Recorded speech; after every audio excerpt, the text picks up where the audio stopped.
Good afternoon, everyone. We've got a full agenda today and a great program. I'm going to go ahead and get us started. Welcome to the August 25th meeting of the Brentwood Rotary Club. My name is Drew Rogers, and I am fortunate enough to be the president of the club this year, and excited to have such a full room. I think Lynn has decided that the production quality of our programs wasn't good enough, so we now have spotlights. It was either that the production quality wasn't good enough or he didn't think it was hot enough in here. So we wanted to make sure that it felt, I feel like I've got a shiny spot. So if anybody can take care of that, I would appreciate it. We're going to start with an invocation by Tom Carr, and then Dick Bowers is going to lead us in the pledge and four-way test. Tom?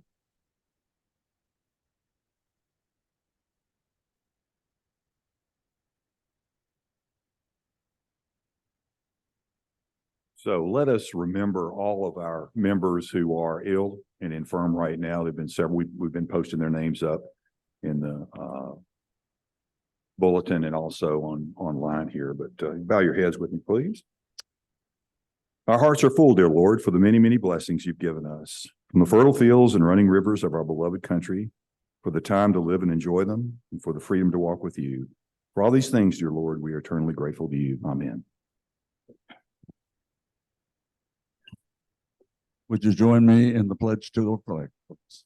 I pledge allegiance to the flag of the United States of America and to the republic for which it stands, one nation under God, indivisible, with liberty and justice for all. And now the four-way test of the things we think, say, and do. First is the truth. Second, third, Will it build goodwill and better friends? and fourth. We certainly hope so. Thank you, Tom, and thank you, Dick. While we get ready for Jennifer Bourne to introduce our guests, and we have many, I wanted to let you know that evidently nothing interesting happened on this day 50 years ago. I did a lot of research. I felt like I got criticized last week for having another baseball statistic. So I did look. There was no famous birthdays, nothing of interest that happened on this day 50 years ago. So sorry for that. Jennifer Bourne, guests and visiting Rotarians. All right, as expected, because we have a great speaker today, we have a ton of guests. So we're going to start on this side of the room, and Roger is going to introduce two. Thank you. I have with me a couple of friends, Randy Swanson and Richard Foreman. So please welcome them.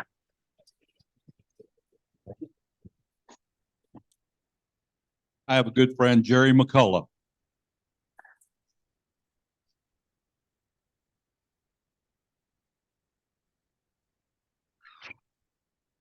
Have with me today, lots of years. I know we don't look that old, but he's been Jim Parrish, and he's been a brother that I never met. We share brothers in Christ.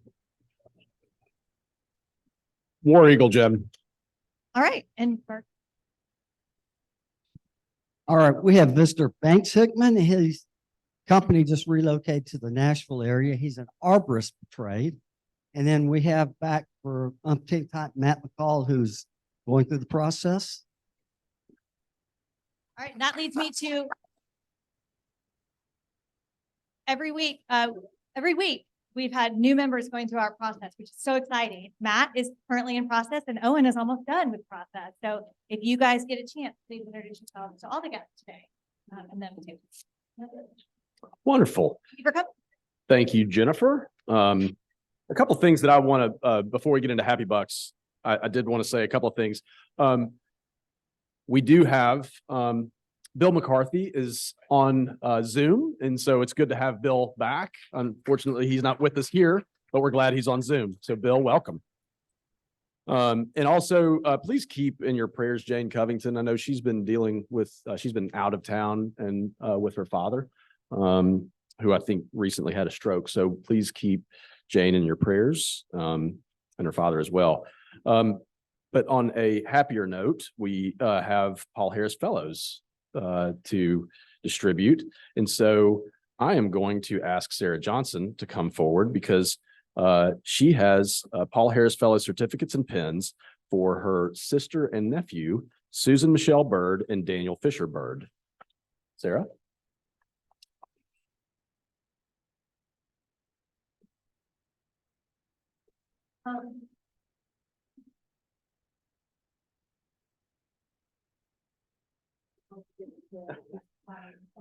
It's a long drive, isn't it? A little bit from Gulf Shores. Stephen Hammers is going to lead us in Happy Bucks. So Stephen, hope we've got some happy folks out there. Who is happy for Happy Bucks? Anybody happy? Nobody's happy? Well, I guess I'll go over here then. I know Larry's You guys aren't happy. very happy? All right, Sarah. Let us have it. Need a microphone. I'm happy for two reasons. One, I want you all to imagine that this is an orange t-shirt, not green.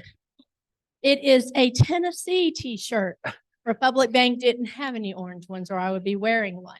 And second, my good friend Randy is here.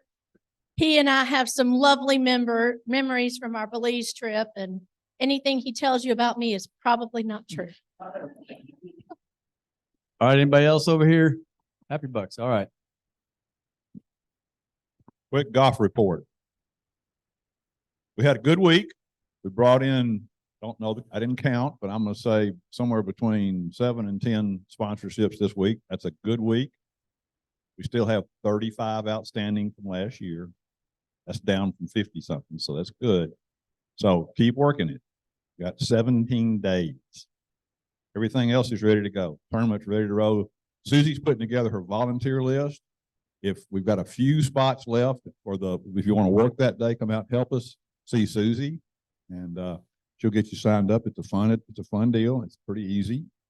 So thank you again for those who did work this week. We did get several in, like I said, which was great. Let's have another good week next week. Thank you. All right. Let us have it. Yeah, there's,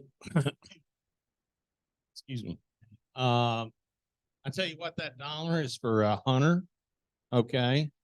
And it's a special guest coach Matthews. They've got a Vanderbilt stadium construction project going on, and they added 7 new exits to the stadium project. And Dale, thank you for the dollar. You want your dollar back?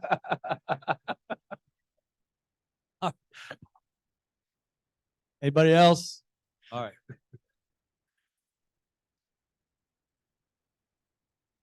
I just got back from 13 days in Europe with my husband to celebrate our 20th anniversary, and it was the trip of a lifetime. And I just, pictures will not do it justice, but I have a full heart, and I'm grateful that still enjoy the man I chose so long ago. Congratulations. I am really happy today to see 2 of my favorite Rotarians in this club, one online. Bill, it's good to have you online. I want you to hear that. We miss seeing you, and to see Alan over there. It's good to see you as well. Good to be seen.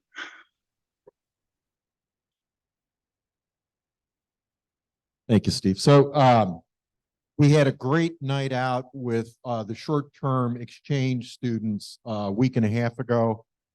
If you don't know anything about the program, come see me. I'd love to tell you about it. Thank you to Dick Bowers and to some other club members. I'm missing somebody. Who am I missing? Beth Dormany and a member to be Bob Thompson for coming out. And Drew, thank you for the box. That was awesome. So we had a great time. What's up with all the Auburn shirts here? War Eagle. Ah.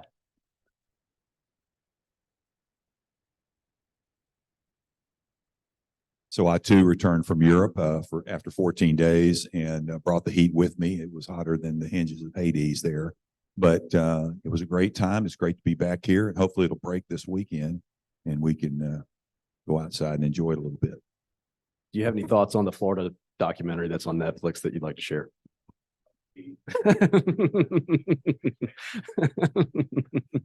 All right, anybody else?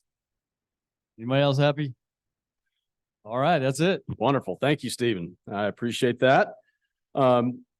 This is a program that we anticipate every year. Thank you, Coach Matthews, for being here. It always draws a big crowd, and I guess hope springs eternal, right? Like this is the moment when everybody's undefeated. And Allen can still brag about Ole Miss. But a week from now, that won't be the case. But we are grateful that you're here. And Hunter, Hunter McCarty is going to come up and introduce our speaker. Hunter? Probably don't need much of an introduction. There's several things we do in this club that we consider traditions. And one of them is really having Doug come and speak to us every year before the football season. So this year is perfect because as we just stated, everybody hasn't won a game and hadn't lost a game. So they're all 0-0 until tomorrow. And then next weekend, of course, the big weekend for most of the games are going to be played, and everybody has their hopes up for their seasons, much like Allen does for his team to go 12-0. So anyway, Doug's first of all, he's a longtime friend of mine. I've known Doug for 55 years, and he came to Vanderbilt in 1968. And I was there as a student trainer, and he came from a junior college, which at that time at Vanderbilt, it was very rare to even have a junior college athlete at Vanderbilt. It was very unusual. So he was one of the first ones, and he was recruited, I believe, by Bill Pace, who was the head coach, and their connection goes back to Oklahoma and where they grew up. So Doug is obviously a longtime personality in the Middle Tennessee area. He spent more than a dozen years behind the microphone of the successful shows that are on college football on Saturday and then one on Sunday. And he spent 10 seasons as running back coach and the defensive coordinator for the University of Tennessee from 1980 to 1989. He worked on the staff of legendary coach Johnny Majors. He has a lot of stories about Johnny, as well as he developed a very close relationship with Phil Fulmer. So he has a lot of stories there also to tell about Phil. But his career began in coaching in 1972 when he coached defensive backs at Northeast Louisiana. His coaching career included stops at Weber State, Louisville, and Virginia Tech. In 1991, Doug retired from coaching to spend more time with his family. That same year, Matthews and his wife, Pat, founded Doug Matthews Team Sports in Nashville, and they ran that business, very successful venture, until their son began operating Matthews Team Sports in Franklin in 2012. So I'm not going to go back over all the history of Doug's background, but he's been a great asset to this community. I think there's no other person in this community that knows as much about SEC football or football in general than Doug Matthews. His connections are unbelievable, who he's known over the years. He can tell stories on just about everybody, good or bad. But today, he's going to talk to us a little bit about SEC and what's going on. And there is so much going on today and what's going on in the bigger picture of football across the United States with conference realignment and all that. So rather than take up any more time, Doug, come on up and tell us what you know.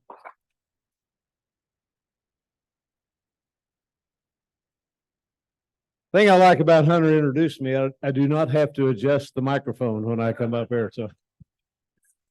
I don't like it when tall guys, they're not many shorter than I'm.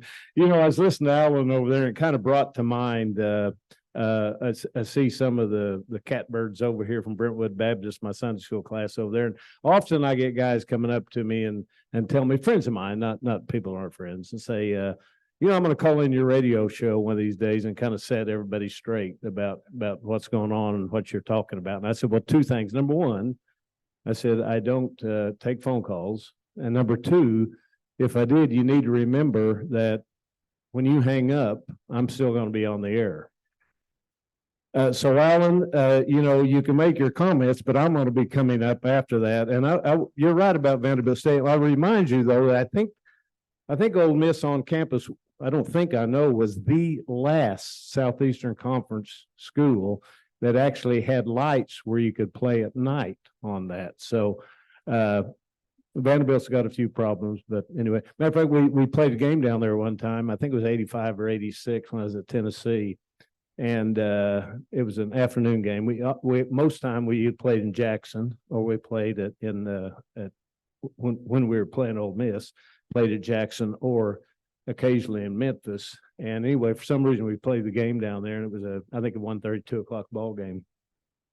And a really bad storm came in, and it got so dark that they actually thought about postponing the game for a while because we couldn't see because again, they didn't have enough money to buy any lights down there. And then I understand that tobacco lawsuits came through and they built a great facility down there right now. But anyway. I enjoy banter back and forth. If anybody knows my wife, you would know why I enjoy banter back and forth because we have quite a bit of it. Hey, a couple of things today. I'm going to touch on a lot of different things on this. Another college football season, obviously, and I really enjoy coming. Hunter and I have been dear friends for a long time.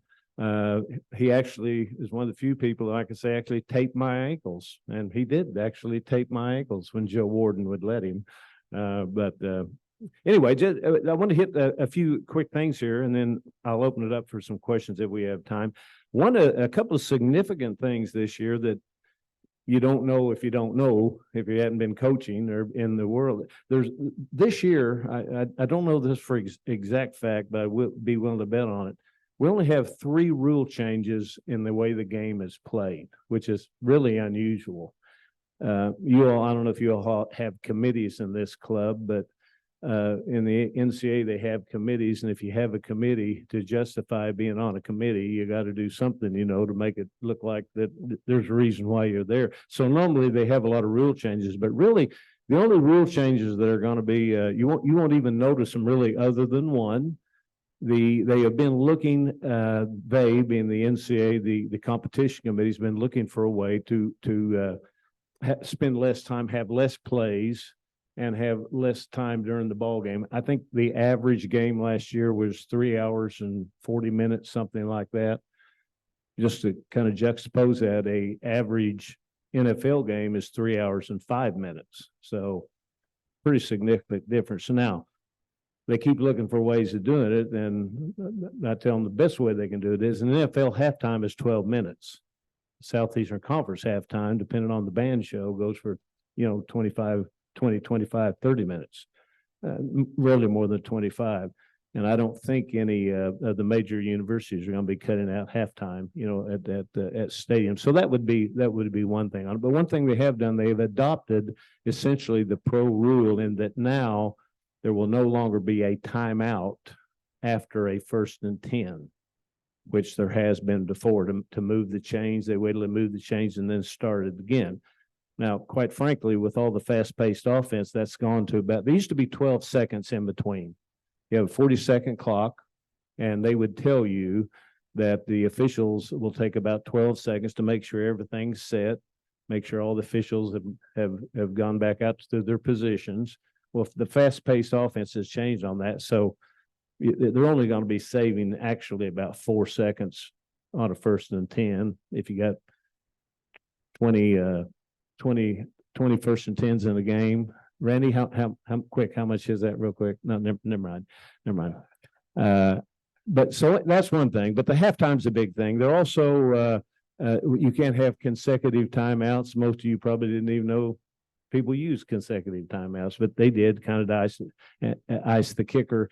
And then the old rule was that if you had a penalty on the last play of a quarter, they would have another play.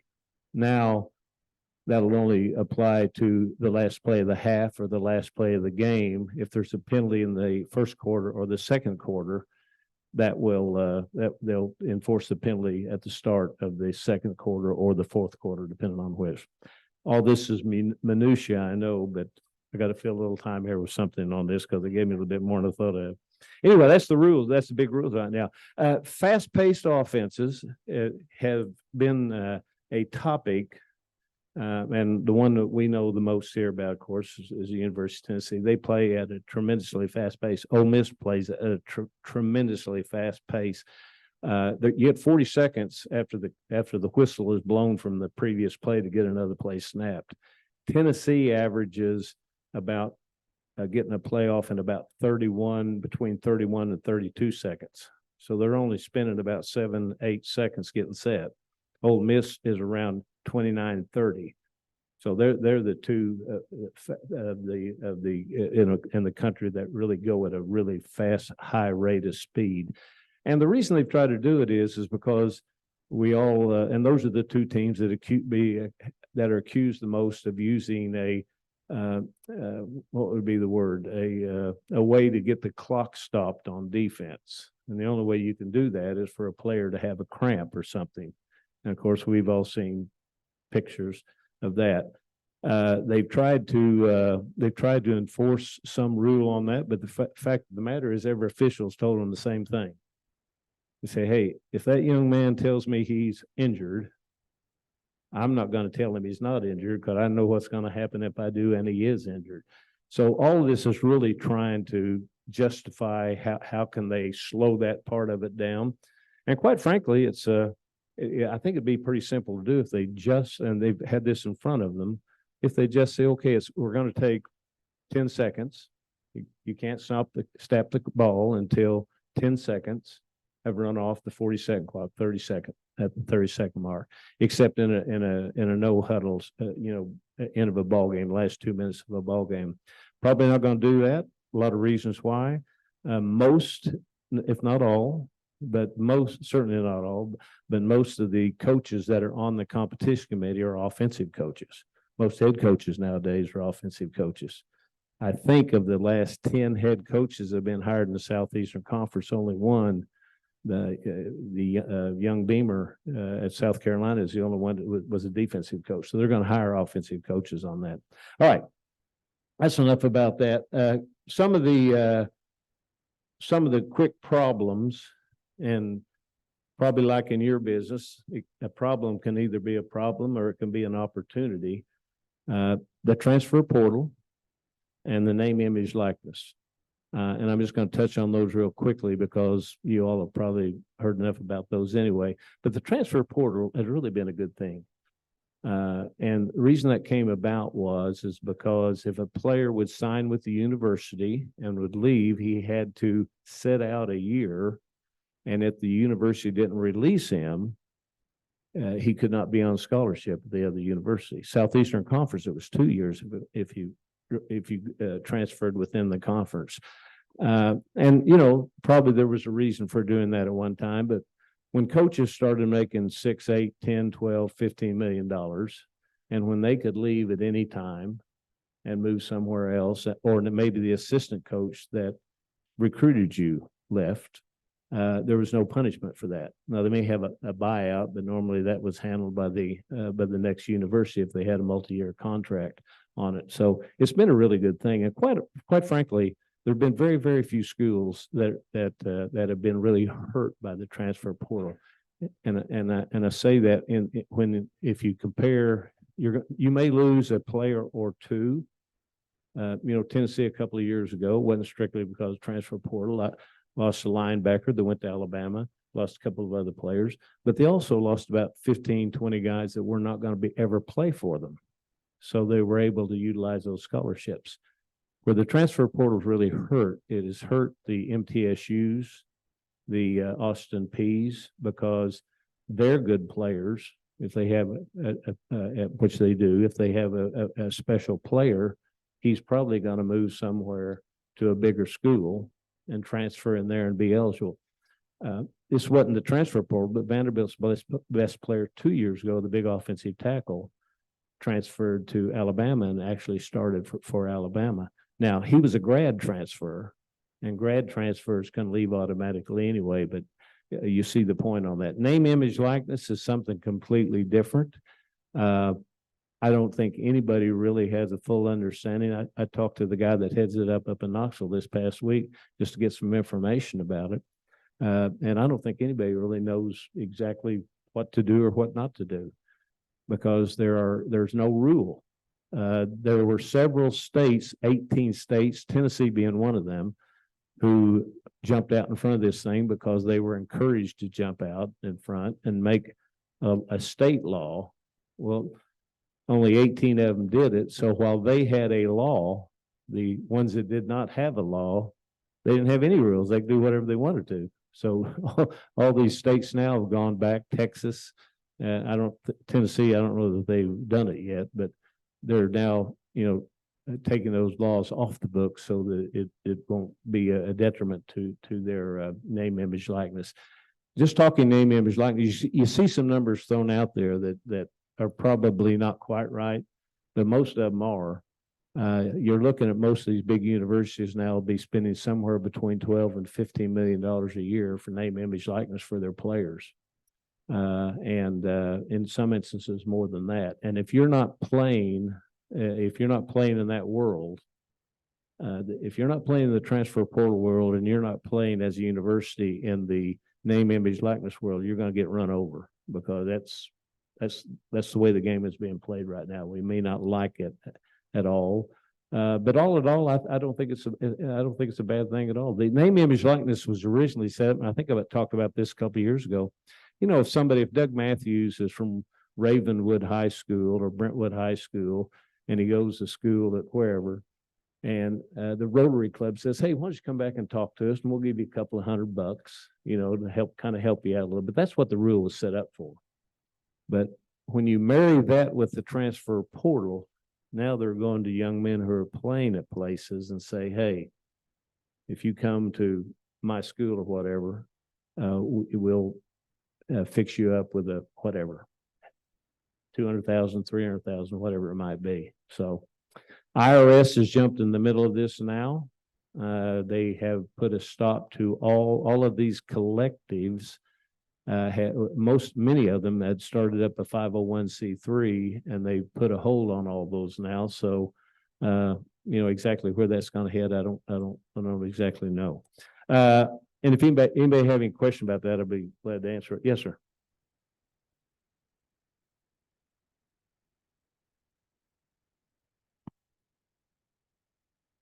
Well, it's their job, but the problem is this, without going into all the nuts and bolts of this, if you'll remember, and I think I discussed this a couple of years ago, there was a case that went in front of the U.S. Supreme Court that was essentially a name, image, likeness deal, but it was because universities were using the likeness of a former player, and they were still using it. For instance, Peyton Manning, they were still selling his jersey with Peyton Manning. I don't know that they were, but I'm just using that as an example. And then the other part of it was that the lawsuit was about if a university, not an athletic department, but if the university wanted to reward a student for academics or whatever, they could do that with a regular student, but they could not do it with an athlete because the NCAA, that went in front of the NCAA in the U.S. Supreme Court, just to show you how wrong the NCAA was. They thought they were going to win that thing. That thing was 9-0.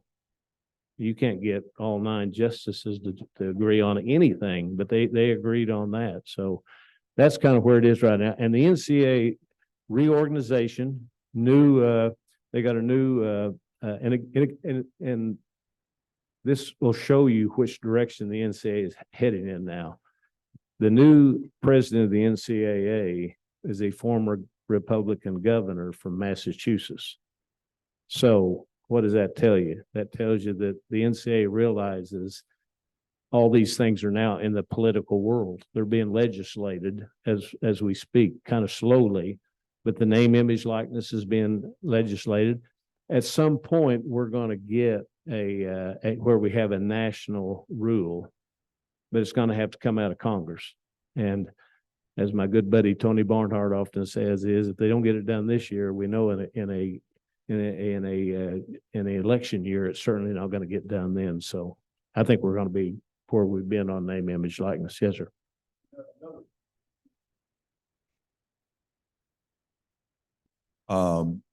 Kids are going to stay in school longer now instead of taking that early out to the NFL, because they can make money in college, and in some cases maybe even more than they might as a pro, unless they're a first round pick. Because in the past they were playing, you know, essentially for free, and if they got hurt, it was over. They were done. They were, you know, going to, you know, pump gas or whatever. And now they can make money in college, like their coaches, and so there's even more of an incentive to stay rather than take the first out. And I saw this at my school. There were 2 guys that probably would have been 2nd, 3rd round picks, and they chose to come back. And yeah, I don't think there's any doubt about that. Another thing comes out of this. Coach Heupel mentioned this to me one time we were talking about it, and I guess if you think about it, it makes sense. He said one silver lining that's come out of the name, image, likeness is that if you have a an arrangement with a particular company, you're not going to be out, raising hell or getting in trouble, getting in fights, or stuff like that, which makes a lot of sense because it's going to get canceled. Most of those, I'm sure, have some type of, personal policy on but those things are true. But anyway, the NCAA is reforming. It's going to be slow. And right now the conferences are running things, which all in all is it's really not a bad thing. Do you have a question, sir? What is your gut instinct on SEC expansion? I don't think, and a lot of my information comes, quite frankly, from Tony Barnard, who's on my show every. Tony's really dialed in. Here's the way he would phrase the answer to it, and then I will too. I was going to touch on this later. This past year, the Southeastern Conference, each team got somewhere between $45 and $50 million a year just for being part of the conference. When Oklahoma, Texas get here next year, and when the 12-team playoff kicks in that same year, somewhere around 26 or 27, the conservative estimate for every Southeastern Conference school is $105 million. So the media rights deal, that's where all those are right now. So what was your question again?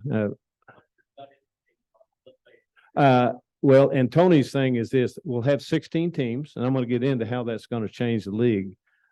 16 teams, but the thing of it is, just like in your business, okay, if we can't bring in one team, we got to bring in two, right? You can't have an odd number. I guess you could, but they won't. So are there two programs out there who, when they come in, will bring with them an additional $105 million in media rights? And if you look at it right now, there's nobody really left out there. You can talk about Florida State. They're all tied up, as in Clemson and North Carolina. All the ACC schools are tied up by a pretty strong contract. But if Florida State comes in, if Miami comes in, are they going to bring any more viewers from Florida? Probably not. You got Texas now. You got two schools in Texas, and really Oklahoma, where I grew up. Oklahoma is essentially a Texas school. That's where they get a lot of their players. So the reason that Tony says no, and I would tend to agree with him, is, are there two programs out there you can bring in? Now, there's one. If Notre Dame decides they want to do something, obviously they would be one, but there's really nobody else left. Nobody, and now their conferences, look at the Big Ten. They got 4 teams from the West Coast now. Pac-12, by the way, is now the Pac-4. How things have changed. And one thing that doesn't get talked enough about that I try to mention occasionally, because my show is a football show, but not only are these programs, you take Oklahoma, for example, and Texas, not only are they bringing in outstanding traditional football programs, Oklahoma's won the last 5 College World Series softball. They both have great baseball programs and excellent basketball programs. So they're bringing in a lot more than just the football part of it. So anything else on that? Because I do like to leave it for questions at the end. Just real quick on the expansion. Big 12 added 4 this year. Cincinnati, BYU, Houston, UCF, and you kind of see the problem that everybody but the Big Ten, the Southeastern Conference, has this problem. They're going to lose teams, and who do they replace them with? So the Big 12 lost 2 teams. They're actually the Big 10 anyway. But there already was they had 10 programs. Oklahoma left, Texas left, and who they replaced them with? Cincinnati, Central Florida, Houston, and BYU. Well, none of those are needle movers. Cincinnati is not going to bring half of Ohio with them. They're going to be watching the Big Ten games. So that's the problem when you get into the expansion part of it. Southeastern Conference could. The Big Ten's now up to 18 teams, so the Southeastern Conference could do it. But again, the options out there are not great, I don't think. Just real quickly, the reason that there's such a problem with the ACC, their contract with the league and with each school is that they signed it through 2036. So it's still 13 years away. They're under contract. And if you leave, not only do you lose your media rights there, but you have to pay whatever media rights. Let's say they came to the Southeastern Conference. All right. They came to the Southeastern Conference up into, unless they can get a lawsuit to fix it, to 2036, they would be paying their 105 million to the ACC. So obviously we know that's not going to happen on that. A couple of things real quick. Recruiting, there's a lot of ways to talk about it. I guess a polite way probably is not this way, but in this league, there's haves and have-nots. I played at a have-not. Not that they don't play good football, not that there's not great people there, but since we went to division play in 1990 maybe, I think it's 33 years. We went to 14 teams. There's only been 6 teams that have ever won the conference. Now, all of them have won it multiple times, at least twice. So every other team in this league has not ever won a conference championship, and about 4 of them have never even played for the conference championship. So no matter how many teams they bring into this league, there's some programs that have an advantage. And the thing that several of those programs have, there's 4 states that are now in this conference. Texas, Florida, Georgia, Louisiana, that has, put a number on it. They have more athletes and more football players in those states than any other state. And those schools that are there, Texas A&M, Oklahoma, Florida, you got Florida, Georgia, and Auburn. They hit that area. If your university is not in one of those states, or you don't recruit well in those states, and there's several teams that do, you really don't have much of a chance in football in this league. And those schools that aren't, Kentucky, when you look at Kentucky, Mark Stoops does as good a job as anybody in the country. But their recruiting areas, there's not all that many players. It's kind of like Tennessee. It used to be. Tennessee's got a few more now. There's not enough players in state, so they got to go out of state. They're not going to come to Tennessee and get many. They got to go to Ohio, and they do an excellent job down in Florida.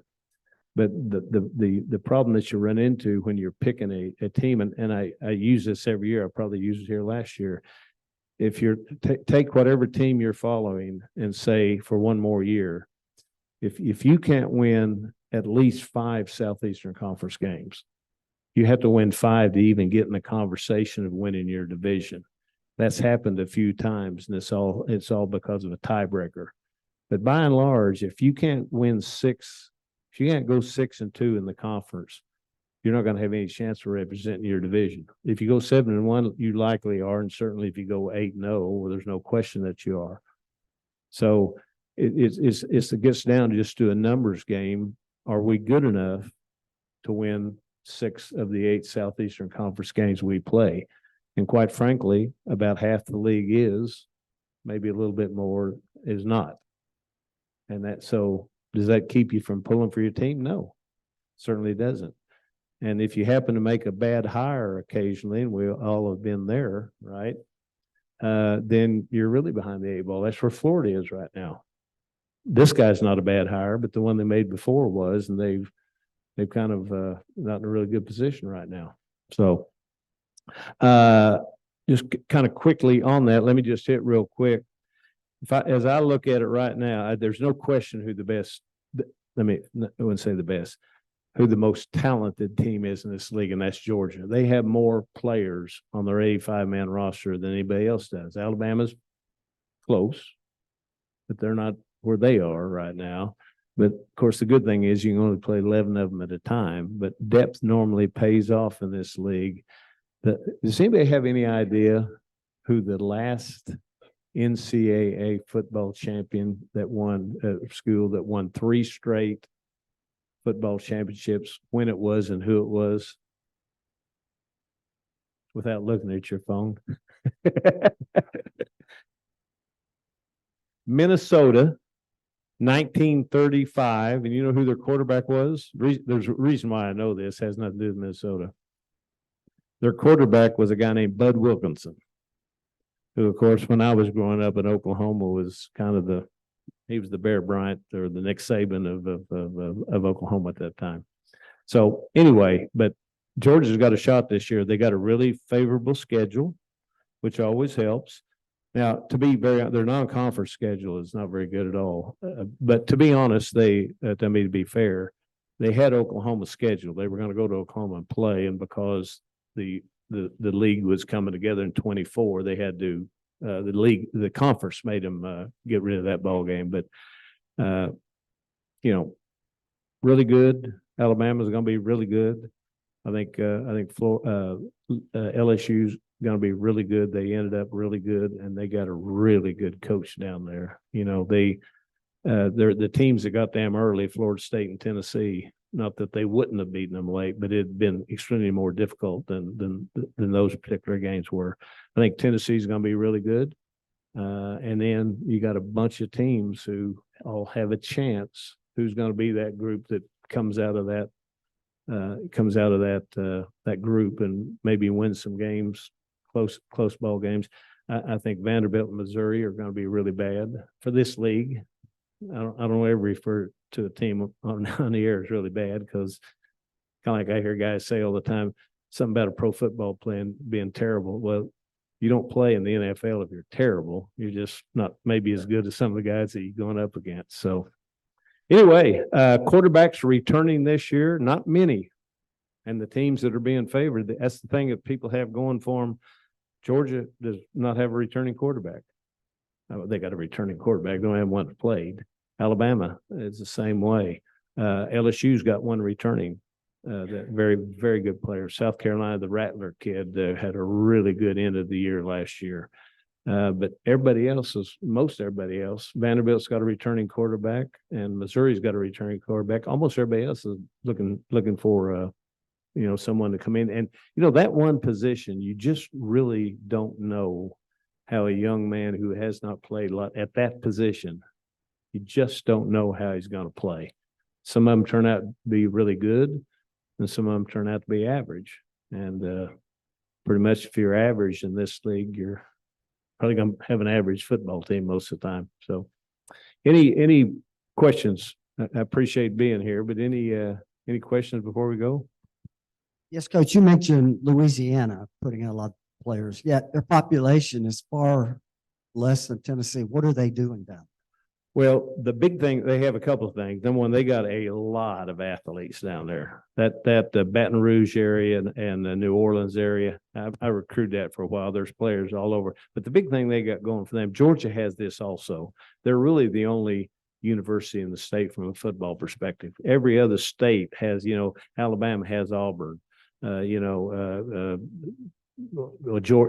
the other one. They don't have anybody else in the state. They're going to get LSU, and LSU. There's something about those people. I coached in that state one year when I first got into coaching. And I don't mean this derogatory. It's almost like a different country down there. I mean, kind of like when I was growing up, Texas kind of thought they were a separate country. That's if you're a Texan. I'm joking on that, but anyway, we didn't have a whole lot of love for Texas. Matter of fact, when I asked Dave McGinnis on the Coach to Coach show, when Coach Fulmer, and by the way, I want to mention this, Coach Fulmer, as many of you know, had a medical procedure. I think it was some type of brain bleed. He's in the hospital in Knoxville. I saw him 10 days ago with him for half day. Everything seemed great with him. But anyway, I know you'll be praying for him. Good man. Yes. With the Big 12 always expanding and contracting and all this stuff going on, how come SMU is never talked about going there? I don't know. I don't think the biggest thing was they have not been invited. And Dallas is a Texas area. It's probably more Oklahoma maybe than even Texas. Dallas is only like 2 hours from that. That's where they get a lot of their players. Oklahoma does. There's a lot of Oklahoma people down there. I think that's the primary thing. I don't know if they really want to get in that league or not. When you decide to move up into a Power 5 league, you really have to up what you're spending and up how you're recruiting and those things. And I still think SMU is somewhat as a university, not as an athletic department, under that cloud of, having to get out of football for a couple of years back in the 80s. I think, again, not athletically, but I think the university kind of says, okay, we're kind of playing at this level. Which quite honestly, Hunter may disagree with me. That's part of the problem, has been part of the problem at Vanderbilt. I had the lady at not the women's athletic director. I had the athletic director on, Candace Lee, my Saturday show, and she's sharp, 3 degrees over there. And I do think this new president, the chancellor actually at Vanderbilt, is going to pour more money into it. They got $400 million. They've never had anything close to that in the past, but I don't know if that'll make a difference or not. Yes, sir.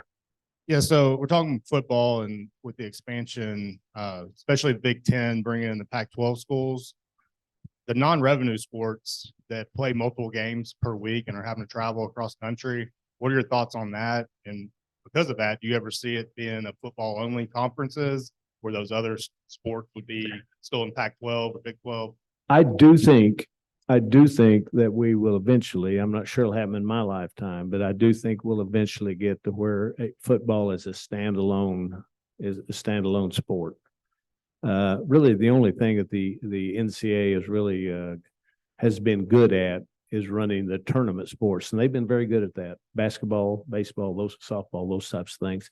You see, they've never had any control over football. All the football bowl money, a lot of people don't know this. Most people don't know this. All the football money, the money that's made in football, bowl games and playoffs, does not go to the NCAA. It goes to the conferences. So they don't control that big pot of money. But yes, I do think that will happen. There's been some talk, and I was talking to someone in somewhat of a power position, Tennessee. There's even been some talk about saying, okay, we're going to have pick your conference, pick your school. It's going to be our football team. They're not going to be associated with the university. They're going to have to go to school and those types of things. So you want to, fine. But then we will lease them the facilities to play football in. There's been some talk about, but I do think that's going to happen. I really do. Yeah, Larry.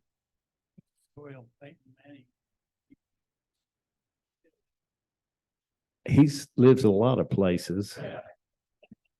I have no idea. It's a good question. He's at the I think he's at the business school, which is of course a name for Mr. Haslam, who's given about $850 million that place. So he's probably there because of that. And I think Peyton also is looking very hard at getting into NFL ownership at some point. What are they now? $4 billion. I don't think he'd go in quite that much, but he probably could do it. Good representative. Good representative of this conference. Quality guy.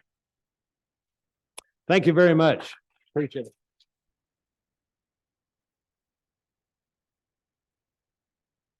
I'll go too far. Coach Matthews, thank you for being here. This is excellent. I think that statistic about going from 45 million per team to 105 million on a conservative estimate, that's fascinating. It's hard to walk away from that kind of money. I would like to present you with the club, Coach Matthews. So this is a pen. I think you probably have a few of these, but we'd love for you to have one more.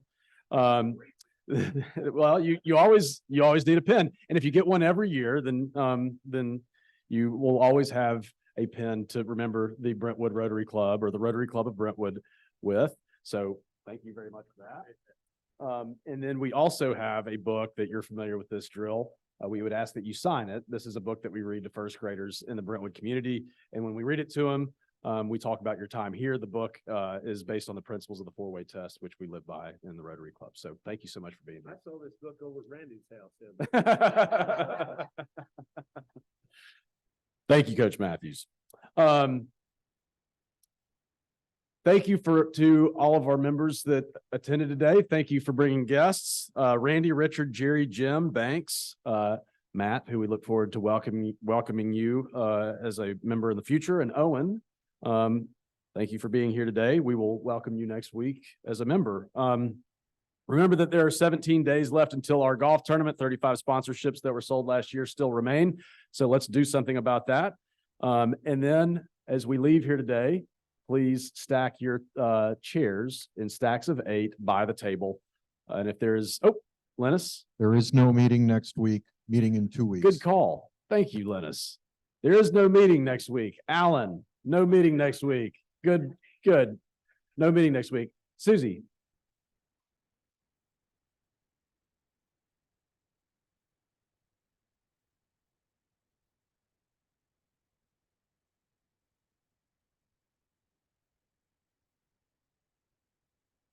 See Susie and sign up. If there is nothing else for the good of Rotary, then we are adjourned.